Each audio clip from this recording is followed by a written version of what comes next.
Madame, Monsieur, bonsoir. Veuillez nous excuser pour ces 5 minutes de retard. Dans ce journal, nous aurons 2 invités. Zé La Panthère, artiste gabonais, et Madame Irène Bazogué, qui est la directrice commerciale du magazine A&I People Magazine. Et Zé La Panthère qui vient donc nous parler de son nouvel album.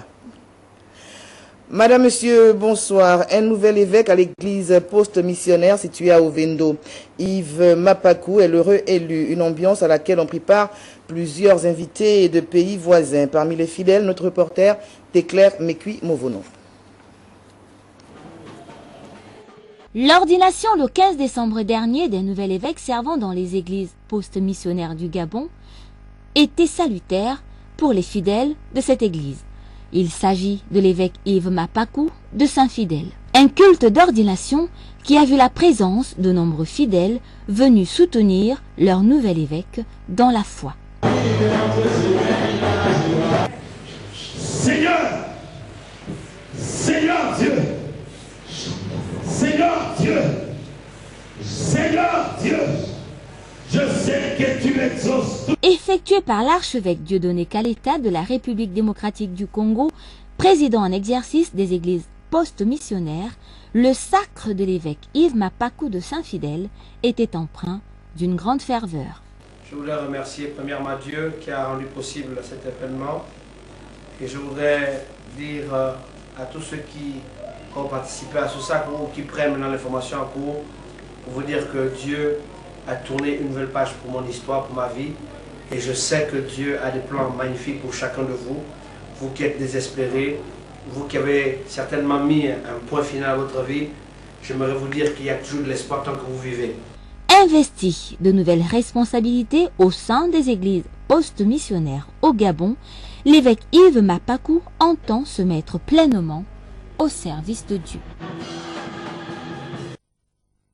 Le forum sur la des adultes organisé par le ministère de l'Éducation nationale. Les travaux sur plusieurs recommandations. Le point avec Filika Biongo.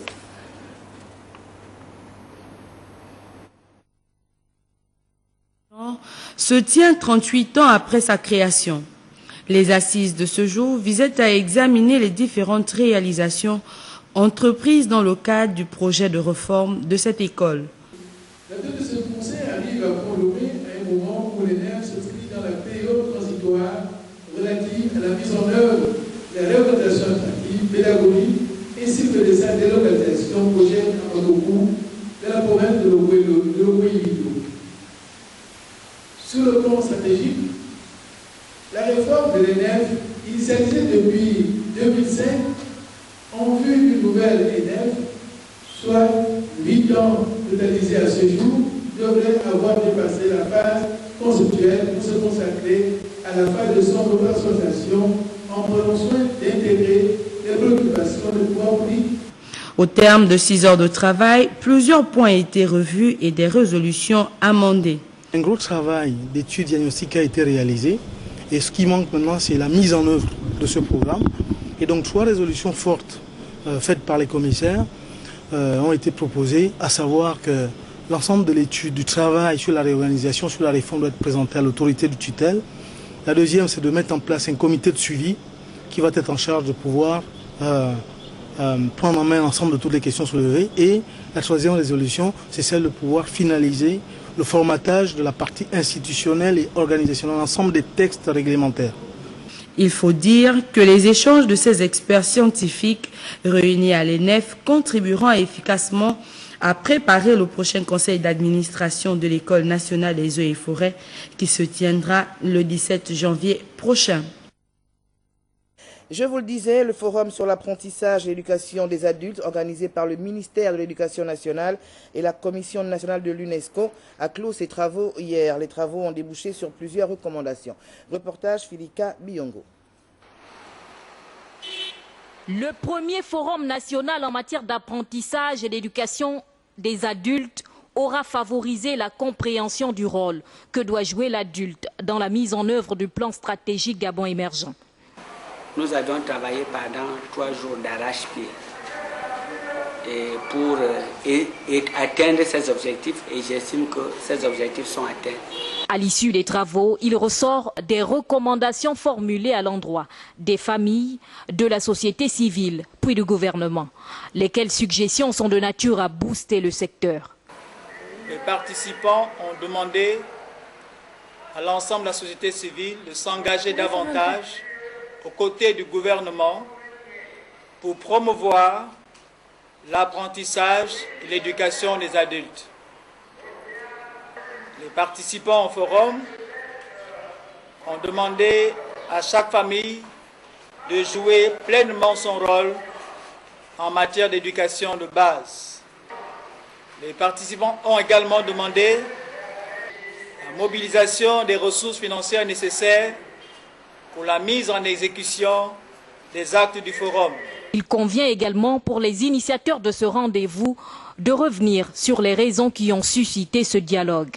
Le Gabon étant membre de l'UNESCO et donc tenu à un certain nombre de devoirs, il fallait nécessairement engager le Gabon dans le processus de la mise en œuvre effective des recommandations de la 6e conférence internationale sur l'éducation des adultes, c'est-à-dire Confidea 6, énoncée dans le cadre d'action de Belém. La deuxième raison pour laquelle le ministre a tenu à ce que ce forum se tienne, c'est que les recommandations de Confidea 6 cadrent parfaitement avec les exigences du plan stratégique Gabon émergent.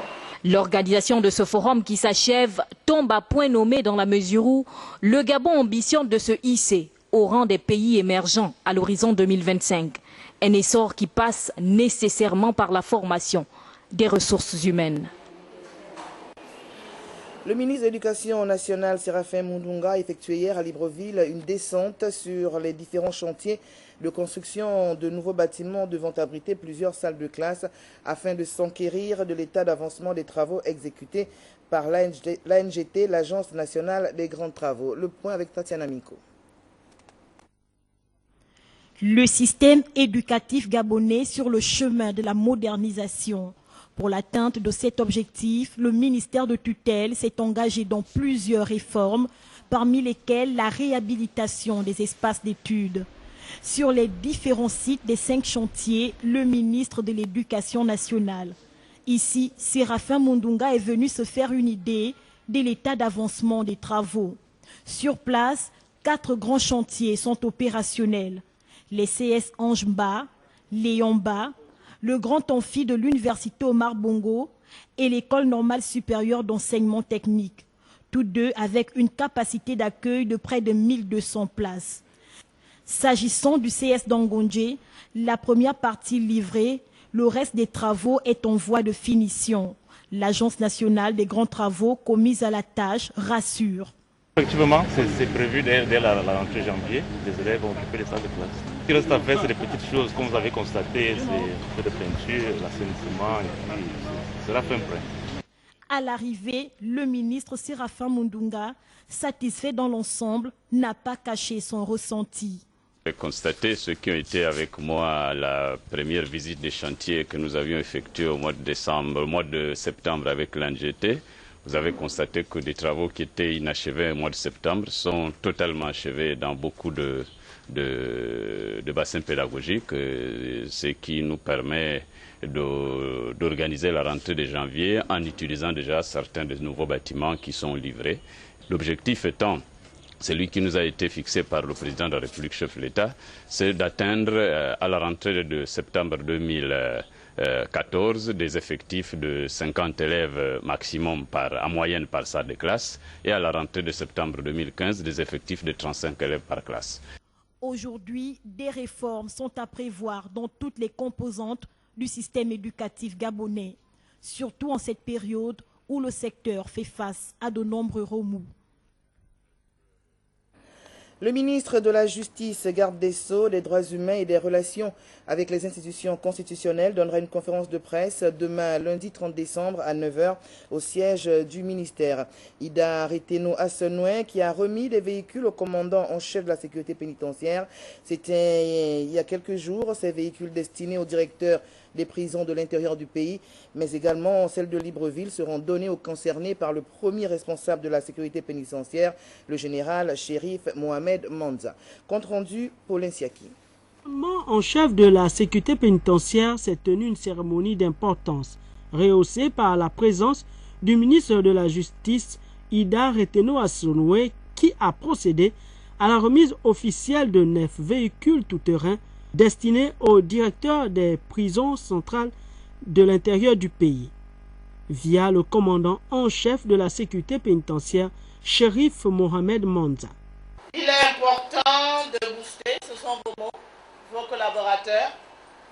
Je disais que ça faisait des décennies, que ça ne s'était pas vu au niveau de la sécurité pénitentiaire. J'ai le plaisir, le grand plaisir, en cette fin d'année, de vous confier et 1, et 2, et 3, et 4, et 5, et 6, et 7, et 8, et 9 clés de véhicules pour vos collaborateurs et directeurs de prison.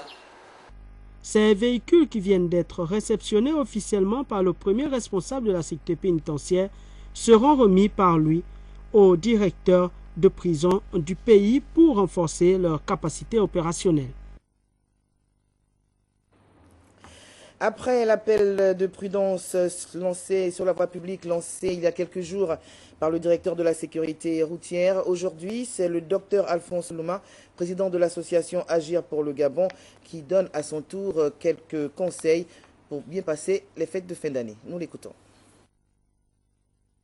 Cette période de l'année est très accidentogène. Nous savons qu'avec les fêtes de fin d'année, certains compatriotes ont tendance à abuser de certaines consommations. Beaucoup boivent, fument et se droguent. Comme si, pour bien faire la fête, il faut s'enivrer, il faut se droguer. Malheureusement, ces habitudes sont dangereuses et beaucoup de personnes perdent leur vie à cause de l'inconscience ou de l'insouciance de certains.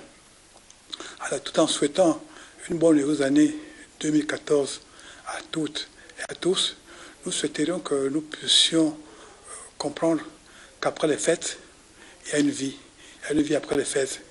Les fêtes ne doivent pas être endeuillées, ne doivent pas être l'objet ou l'occasion de pleurs parce que certains auront consommé beaucoup d'alcool ou de drogue et tué les innocents ou se donner la mort. Alors pour cela, nous souhaiterons donner quelques conseils d'usage. Le premier conseil, c'est que la personne qui conduit un engin, un véhicule, ne doit pas boire. Si vous sortez en groupe et dans votre groupe une personne qui ne boit pas, ce qui permettra de rentrer tranquillement à la maison et de déposer les autres sans qu'on ne puisse se retrouver aux urgences ou à la morgue. Que les tenanciers des débits de boissons ou de bars puissent avoir un chauffeur sobre qui pourrait effectivement conduire à leur domicile les personnes ivres, ce qui épargnerait effectivement des accidents souvent mortels. Je répète qu'après la fête, il y a une vie et que donc nous devons célébrer la vie, nous devons célébrer la fête tout en célébrant la vie dans de bonnes conditions. Je vous remercie. Libreville a un nouveau cimetière. Il est situé à Igoumié dans la commune d'Ovendo. Le point avec notre reporter Lolita Obono. Après la signature de la convention sur la gestion des cimetières d'Igoumi et de Bombouchine entre le gouvernement et la société d'inhumation gabonaise, le projet du cimetière d'Igoumi est sorti de terre. Au total, c'est un espace de 5 hectares divisé en 4 zones qui sera dans quelques jours ouvert au public pour les inhumations. 2 semaines, on a réalisé quand même la plateforme correctement. La barrière, elle est faite. Et aujourd'hui, sans pas me prononcer concrètement, que le cimetière va être exploité, mettons le 5 janvier, au pire des cas le 10 janvier de cette année 2014. Pour un meilleur service, la construction d'une chapelle et de plusieurs bureaux est également prévue. L'accomplissement de ce projet vient à point nommé au regard de la saturation actuelle de plusieurs cimetières de la capitale. Le service qui va être installé ici dans le cimetière, vous avez une église, vous avez de la chapelle ardente, ceux auxquels nous allons implanter au sein du cimetière. Parce qu'aujourd'hui, allez voir dans d'autres pays, on a des cimetières bien structurés. Il ne faut pas que les parents puissent continuer à garder les corps dans les maisons. On ne sait pas comment le frère est mort, mais il serait souhaitable d'avoir un endroit pour pleurer ses parents, pour pleurer un parent aussi cher. Donc ici sur le site, cet endroit il y aura une chapelle ardente, une chapelle en bon uniforme, et puis d'autres services, des pierres tombales seraient là également. Au besoin, les parents feront leur choix eux-mêmes.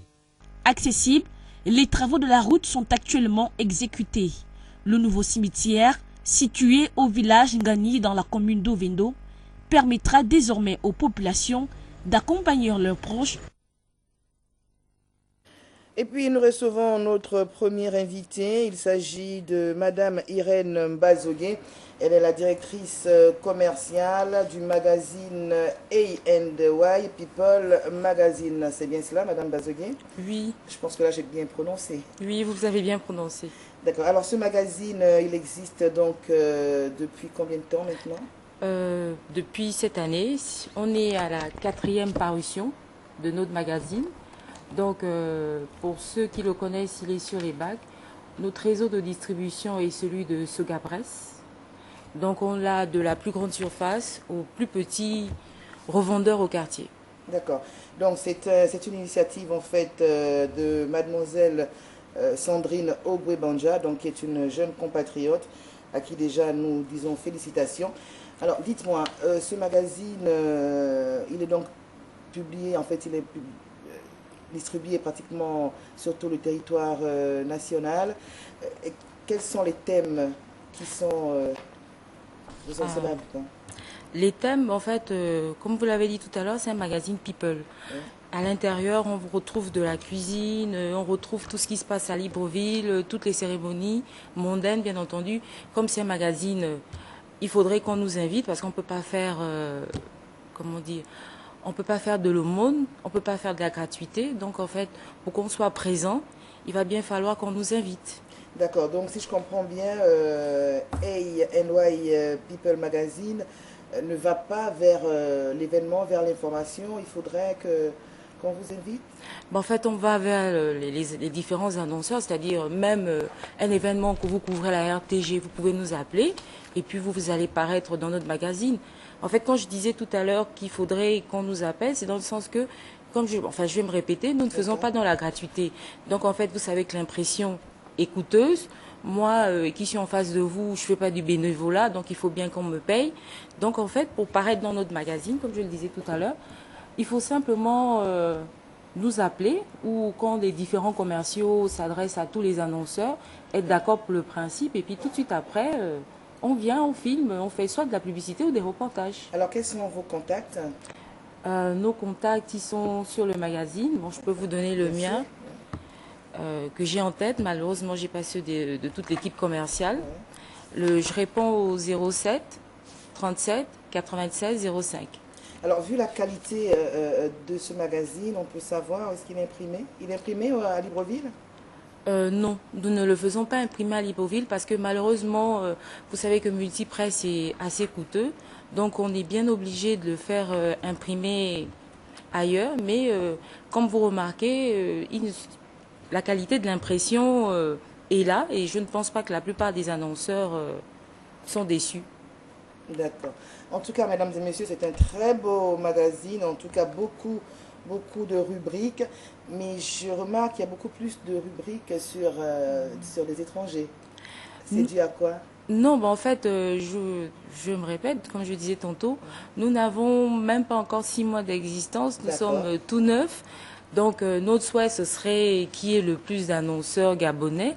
Donc c'est la raison pour laquelle je suis là, pour toutes les personnes qui sont concernées, c'est-à-dire de la petite vendeuse de piments au directeur général de la RTG ou de Sobraga. On est là. D'accord. Alors, il a combien ce magazine? Il est sur tous les bacs? Il est sur tous les bacs, il est vendu à 2500. 2500 francs. En tout cas, merci Madame Irène Mbazogué d'avoir accepté donc notre invitation, et encore toutes nos félicitations à Mademoiselle Sandrine Ogwebanja, qui est donc l'initiatrice de ce magazine. Pour la suite de ce journal, activité donc des partis politiques.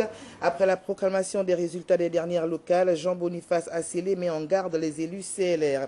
Selon les leaders de cette formation politique de la majorité, une opération de charme moyennant de l'argent serait actuellement menée auprès des nouveaux élus locaux de son parti par ses adversaires, probables candidats à l'hôtel de ville de Libreville. Nous y reviendrons.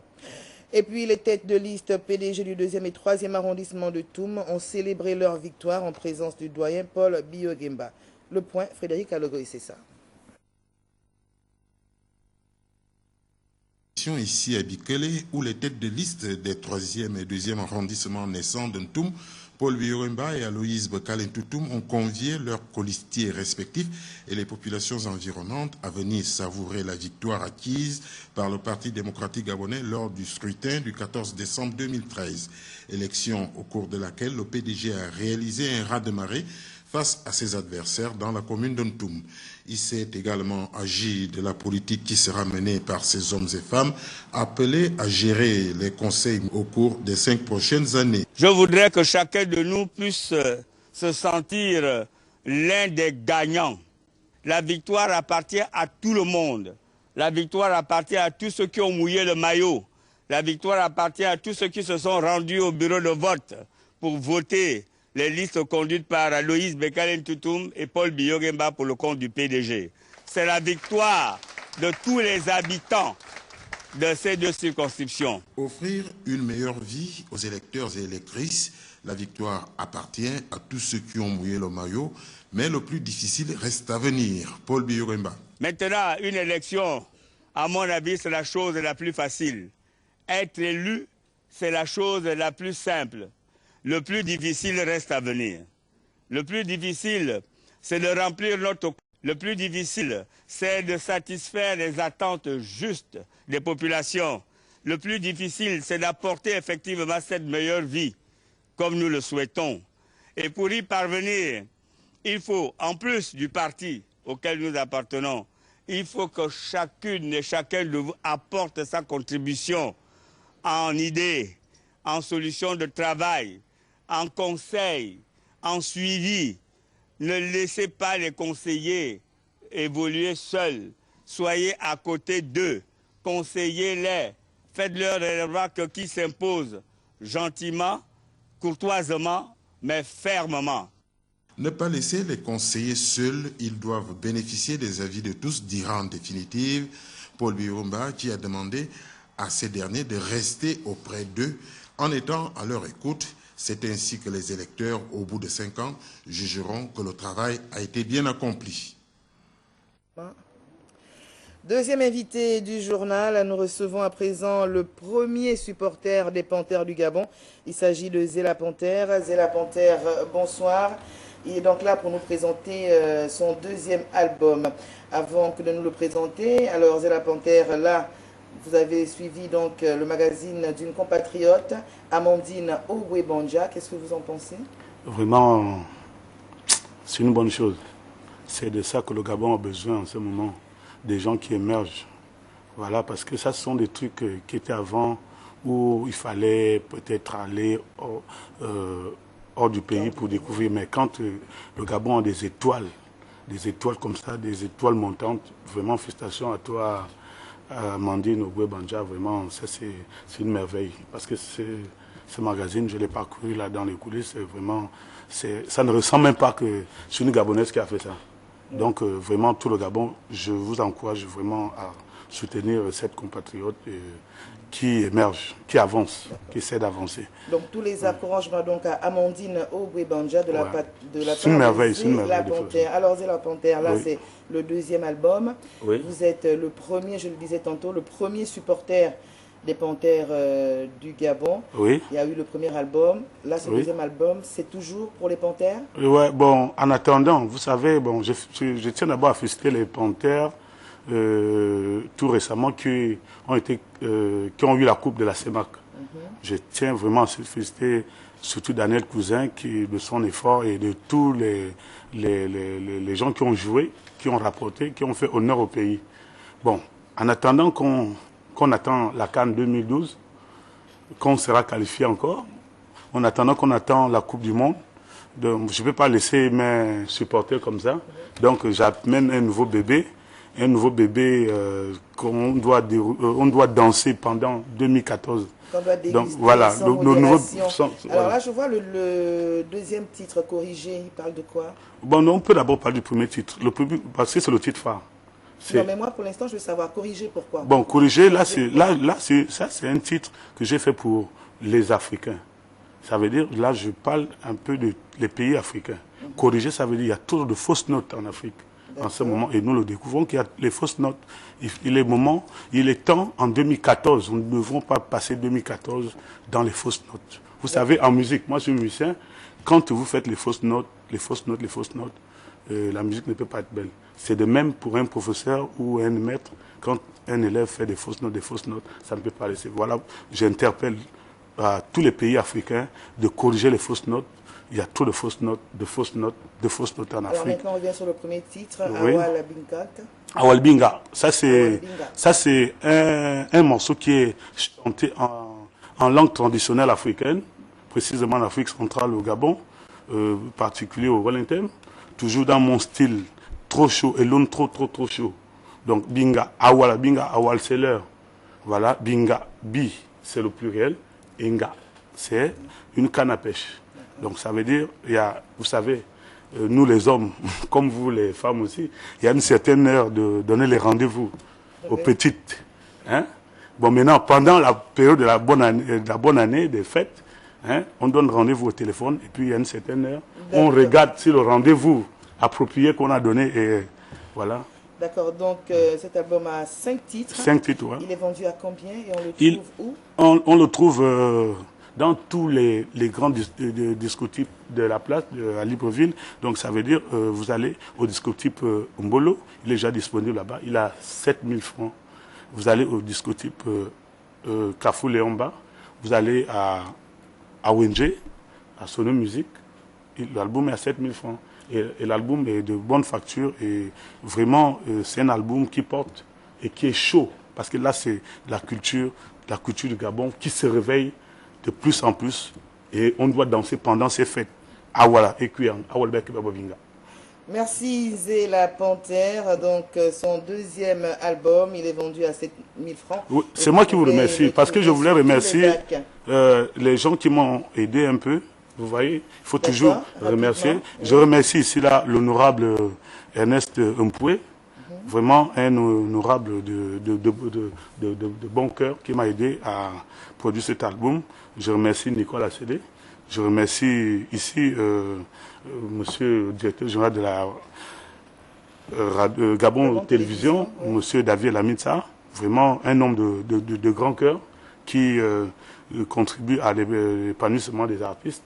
Je remercie ici Gaïa Assoum, voilà, et tous ceux qui aiment Zé La Panthère. Donc j'appelle tout le monde à aller au marché et payer. Et je n'oublie pas le studio là où j'ai enregistré. Le meilleur studio de l'Afrique en ce moment. C'est lequel? Studio Doudou Panem, au studio Panem. En tout cas, c'est vous qui voilà. le dites. Et donc après, ce serait quand même dommage que nous nous séparions sans... Mais il n'y a pas de problème. Non, il n'y a pas de... Awalbekube bobinga de dia, awale kuya. Awalbekube bobinga Awale Kuya, Awalbek Bebe Bingae. Il y a un titre extraordinaire dans cet album aussi. Oui, c'est On fout au nom. On fout au nom, ce qui parle beaucoup de la culture. On fout au nom. Bon, c'est en langue, c'est vrai, c'est en langue fond. On fout au nom, ça veut dire la sauce d'arachide. D'accord. Alors, Zé la Panthère, le premier supporter des Panthères. Alors, je vous demande donc de vous l'approprier. C'est un très bel album que j'ai pris plaisir à écouter. C'est la fin de ce journal. Donc, cet album, vous pourrez danser sur ces titres pendant les fêtes de fin d'année. D'ores et déjà, je vous souhaite bonne année et à très bientôt. Bonsoir. Tout petit au rond des...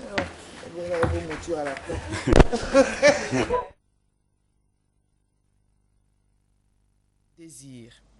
Depuis déjà bientôt une semaine, le compte à rebours est mis en marche et aujourd'hui le dénouement. L'infatigable Père Noël achève à minuit la ronde de tous les bambins pour ne rien briser dans leurs fameux rêves. Le 23 décembre encore, le tour est revenu à Michel Ondinga Nguengwe, à la mutuelle des douanes et à l'ensemble de ses collaborateurs d'honorer leur progéniture. La direction générale et le bureau de la mutuelle marquent à travers ce travail la volonté de rassembler la bonne famille des douanes gabonaises conformément à la feuille de route tracée par les hautes autorités au moment de notre prise de fonction. C'est l'occasion de célébrer les valeurs auxquelles notre mission est attachée, de reparler du travail, la disponibilité, la solidarité, la cohésion et le partage. L'homme est au centre de toutes choses, a continué de rappeler Ondinga Nguengwe. Selon lui, les résultats qui s'annoncent performants pour la fin de l'année 2013 ne sont que le fait de tous ces atouts cités beaucoup plus haut. Je profite de cette tribune pour rendre hommage à toutes les personnes qui sont des douanes. C'est grâce à chacun de vous. C'est par votre ténérité et votre intégration au travail que nous avons pu atteindre et dépasser les objectifs de notre finance initiative et l'initiative 2013. Un arbre de Noël qui a pris des allures de soirée créative au vu de tous ces bien connus de chez nous. Les agents au cours de ces retrouvailles ont réussi à évacuer le stress. Certains en réels observateurs, d'autres en esquissant quelques pas de danse après une année de dur labeur. Question pour eux de se séparer en beauté et d'aborder 2014 en toute confiance. Le Père Noël à l'Agence nationale des infrastructures numériques et des fréquences. Le directeur général Alex Bongo Ondimba et l'homme à la barbe blanche ont distribué des cadeaux aux enfants des agents. La direction générale perpétue ainsi la tradition du concept Mon Noël à la nef. Monsieur le directeur général, vous êtes le Père Noël de nos enfants en ce jour. La célébration de Noël sera toujours pour nous parents, comme cela fut le cas pour les rois mages qui offrirent des cadeaux à l'enfant de Jésus à l'occasion de perpétuer ce geste en vous offrant des cadeaux. Mais surtout, en vous exprimant tout l'amour que nous avons pour vous. Cette fête sera toujours la vôtre. Cette initiative, qui est le fruit de la cohésion sociale impulsée par le directeur général, constitue une bouffée d'oxygène pour ces tout-petits. Nous sommes contents de recevoir des cadeaux à l'occasion de la fête de Noël. Aussi, nous devons donc nous montrer dignes de les recevoir en aimant l'école et en étant toujours très sages. Nous marquerons ainsi notre amour et notre obéissance à l'égard de nos parents qui travaillent avec ardeur à la nymphe afin de bâtir notre avenir et celui du Gabon numérique. Tous maquillés, ces enfants ont eu droit à plusieurs jeux éducatifs avec un accent particulier sur le numérique. Comme quoi, la relève se prépare déjà à la nef.